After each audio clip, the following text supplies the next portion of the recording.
Hello दोस्तों, स्वागत है आपका हमारे चैनल सिविल एट होम में। देखिए, आंसर की आने के बाद और आप सभी लोगों को अपना अपना स्कोर पता लगने के बाद अब 3 डाउट सबसे ज़्यादा जो सामने आए हैं लोगों के, उनको आज हम क्लियर करने की कोशिश करेंगे। इस वीडियो हम केवल 3 चीज़ों पर बात करने वाले हैं। पहली चीज़ है आपके क्या कि भैया क्या जूनियर एग्जीक्यूटिव भी अपना CBAT कराएगा, जैसा कि मैं आपको बताऊँगा क्यों ये बात क्यों चल रही है कि क्या जूनियर एग्जीक्यूटिव में भी कोई CBT 2 हो सकता है। दूसरा, वेटिंग लिस्ट के ऊपर बहुत लोगों ने क्वेश्चन पूछा कि क्या DFCCL में वेटिंग लिस्ट का क्या चक्कर है, वो भी हम देखेंगे। और भैया डेट ऑफ रिजल्ट, कब तक रिजल्ट आने की उम्मीद है, जो कि बहुत लोगों ने अंदाजा लगा रहे हैं कि शायद रिजल्ट जल्दी ही DFCCL डिक्लेयर कर देगा, अपनी वेबसाइट पर जारी कर देगा। इन तीनों चीज़ों को थोड़ा फैक्ट्स एंड फिगर के साथ, थोड़ा एनालिटिक्स के साथ में डिस्कस करते हैं। आइए आगे बढ़ते हैं। देखिए, सबसे पहले मैं आपको ये चीज़ दिखाना चाहूँगा। ये जो मैंने पूरा डायग्राम लिया है, ये मैंने आपको DFCCL के नोटिफिकेशन में से लिया है। देखिए, आप इन चीज़ों को देखिए। ये जो जूनियर मैनेजर की जितनी भी पोस्ट हैं, जूनियर मैनेजर सिविल हो, ऑपरेशन एंड BD हो, जूनियर मैनेजर मैकेनिकल हो, इन सभी के लिए क्या है, 2 स्टेज हैं। यानी CBT है प्लस आपका इंटरव्यू है और document verification, then medical test. मतलब कुल मिला के इंटरव्यू भी वहाँ पर है। दूसरी चीज़, ये जो एग्जीक्यूटिव है, एग्जीक्यूटिव में केवल क्या है आपका सिविल में और इलेक्ट्रिकल में, एग्जीक्यूटिव सिविल, इलेक्ट्रिकल और सिग्नल एंड टेलीकम्युनिकेशन, इनमें आपका रिटर्न है। रिटर्न के बाद में देन आपका सीधा डॉक्यूमेंट वेरिफिकेशन और मेडिकल है। कौन कौन सा? Executive civil, executive electrical, executive SNT। लेकिन एग्जीक्यूटिव ऑपरेशन एंड BD की बात करते हैं तो यहाँ पे भैया एप्टीट्यूड टेस्ट आ जाता है, जिसको हम साइको टेस्ट भी कह देते हैं। यानी CBT 2 में वहाँ पर एक आपके पास है कि आपको CBT 2 भी क्लियर करना पड़ेगा, तभी आपका क्या होगा, फाइनल सिलेक्शन होगा। इसी तरीके से आप देखेंगे तो जूनियर एग्जीक्यूटिव में कुछ भी नहीं है। जूनियर एग्जीक्यूटिव चाहे वो इलेक्ट्रिकल हो, junior signal telecommunication, junior executive operation BD हो, कोई सी भी जूनियर एग्जीक्यूटिव पोस्ट के लिए केवल CBT 1 जो कि हो चुका है, जिसके मार्क्स आप सभी को अपने अपने पता है आंसर के अकॉर्डिंग। उसके बाद आपका डॉक्यूमेंट वेरिफिकेशन होगा इन सभी के लिए, फिर क्या हो जाएगा आपका मेडिकल टेस्ट के बाद में फाइनल सिलेक्शन। अगर आप चाहते हैं कि मेडिकल टेस्ट के ऊपर भी मैं एक पर्टिकुलर वीडियो बनाऊँ कि क्या स्टैंडर्ड होते हैं मेडिकल टेस्ट के, तो मुझे कमेंट में जरूर आप बताइए। अब देखिए, बड़ी डाउट हो रही है लोगों के मन में कि क्या ऐसा तो नहीं है कि जूनियर एग्जीक्यूटिव में क्या सिंपल, मतलब एग्जाम क्लियर करने के बाद में सिंपल जॉब मिल जाएगी। देखिए, अभी तक ऐसा ही होता आया था। अभी तक मैं आपको बताऊं, जब लास्ट टाइम एग्जाम हुआ था 2018 में, तो यही था कि बहुत सारी पोस्ट ऐसी, जैसे एग्जीक्यूटिव सिग्नल एंड टेलीकम्युनिकेशन की पोस्ट ऐसी थी जिसमें आपको क्या था, केवल एक एग्जाम क्लियर करने के बाद में सीधा आपको फाइनल सिलेक्शन मिल रहा था। लेकिन इस बार देखिए, थोड़ा सा DFCCL ने खेल कर दिया बच्चों के साथ। खेल क्या कर दिया भैया? देखिए, इस चीज़ को समझिए आप। DFCCL की आप मजबूरी को समझिए। मजबूरी क्या है? देखिए, junior executive operation and BD के कितने पोस्ट हैं? 225। कितने के लोगों ने कैंडिडेट ने अप्लाई किया? 1,06,075 लगभग 1 लाख ने। यानी अगर देखो जाए तो कम से कम 75 प्लस 1000 लोगों ने, 75,000 से 80,000 लोगों ने एग्जाम दिया होगा कम से कम इसका। और बाकी आप देखिए, SNT में, इलेक्ट्रिकल में और मैकेनिकल में, इन लोगों ने उतने ज़्यादा लोगों ने कैंडिडेट ने अप्लाई नहीं किया। यानी कुल मिला के 1 लाख, अगर 80,000 बच्चे हैं और 80,000 बच्चों में से अगर फाइनली 225 बच्चों को सिलेक्ट कर लें एक ही एग्जाम के बाद में, तो DFCCL के सामने थोड़ी सी दिक्कत तो है कि कहीं ऐसा तो ना हो कि बहुत ही ज़्यादा कट ऑफ चली जाए। तो देखिए, इस बार थोड़ा सा DFCCL सेफ खेला है। DFCCL क्यों खेला है, ये मैं आपको नोटिफिकेशन दिखाना चाह रहा हूँ। इस नोटिफिकेशन को आप जाके खुद भी, अगर DFCCL की वेबसाइट पर जाके आप वेरीफाई कर सकते हैं अपने एंड पर भी।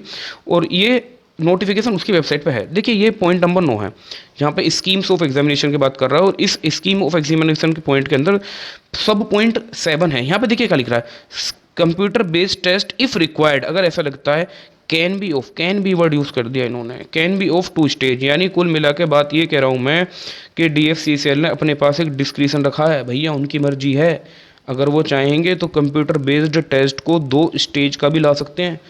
यानी कुल मिला के इन्होंने तो भैया बच्चों को बीच में फंसा दिया है। इन्होंने बच्चे को बीच में फंसा दिया है कि जो बच्चे अभी तक ये सोच रहे थे कि जूनियर एग्जीक्यूटिव में आपको CBT पास करके, DV पास करके, मेडिकल टेस्ट पास करके जो मिल जाएगी, भैया इन्होंने एक ही अपने पास क्या रख लिया है, अपने पाले में रख लिया है। बोल, कुछ भी हो सकता है, इनके मन की मर्जी चलेगी।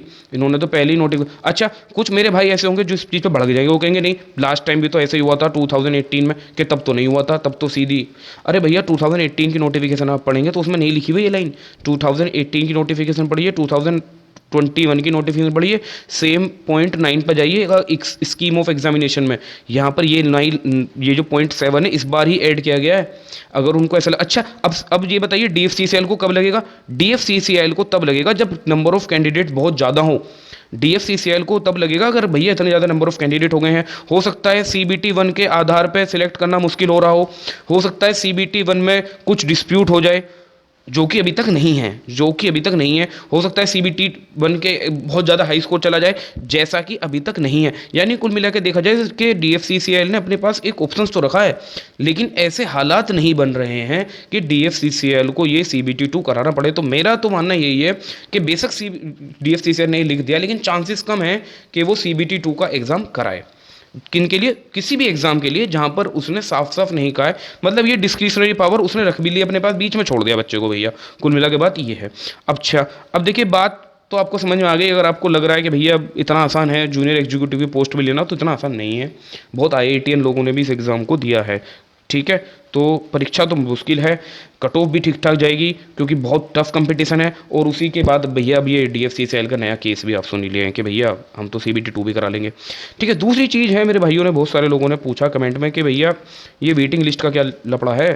भैया बात सही है कि डीएफसीसीएल ने जब लास्ट टाइम एग्ज़ाम हुआ 2018 में, तो उसमें एक पोस्ट निकाली थी MTS, मल्टी टास्क स्टाफ की, एमटीएस की, और उसके लिए भैया इन्होंने वेटिंग लिस्ट निकाली। बात तो ठीक है कि डीएफसीसीएल वेटिंग लिस्ट नहीं निकालता, ऐसा कहना तो गलत है, वेटिंग लिस्ट तो निकालता है। लेकिन भैया 2019 में एग्ज़ाम का रिजल्ट आया था लास्ट टाइम, और वेटिंग लिस्ट उसकी अभी जून 2021 में आई है, यानी 2 साल लगा देता है ये वेटिंग लिस्ट निकालने। अब जरा वेटिंग लिस्ट समझ लीजिए, वेटिंग लिस्ट केवल तभी निकलती है, उन्हीं सीटों के लिए निकलती है जिन सीटों पर कैंडिडेट डॉक्यूमेंट वेरिफिकेशन नहीं कराने जाते, ठीक है ना। ये जो सीट खाली रह गई उन्हीं पे आपका क्या बनेगा, वेटिंग लिस्ट बनती है। अच्छा, इस बार क्या वेटिंग लिस्ट बनेगी? देखिए लास्ट टाइम भी डीएफसीसीएल ने अपने डॉक्यूमेंट अपनी नोटिफिकेशन में नहीं लिखी थी बात, इस बार भी कहीं भी अपनी नोटिफिकेशन में ये वेटिंग लिस्ट से कहीं भी इन्होंने कोई जिक्र नहीं किया। मैंने मेल भी किया है डीएफसीसीएल को वेटिंग लिस्ट के रिगार्डिंग, लेकिन कोई रिप्लाई नहीं आया।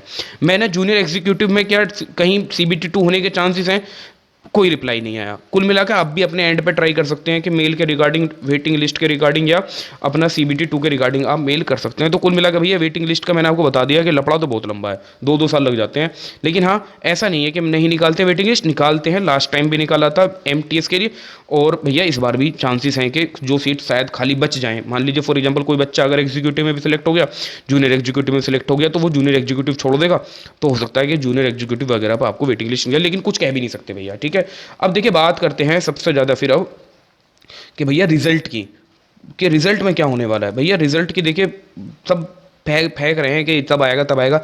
देखिए भैया 1 महीने तक, 30 सितंबर को आपको बताया कि एग्ज़ाम खत्म हुए इसके, 1 महीने तक तो आने का कोई मतलब ही नहीं है, 30 अक्टूबर तक तो आने का कोई मतलब ही नहीं है। कम से कम नवंबर के फर्स्ट वीक में जाकर आपका रिजल्ट आएगा।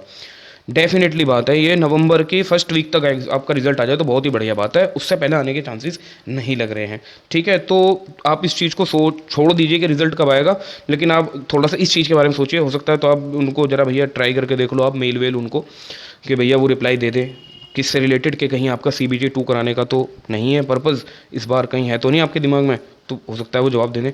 Thank you for watching. अगर आपको वीडियो पसंद आए तो जरूर सब्सक्राइब करिए, लाइक करिए। Thank you very much.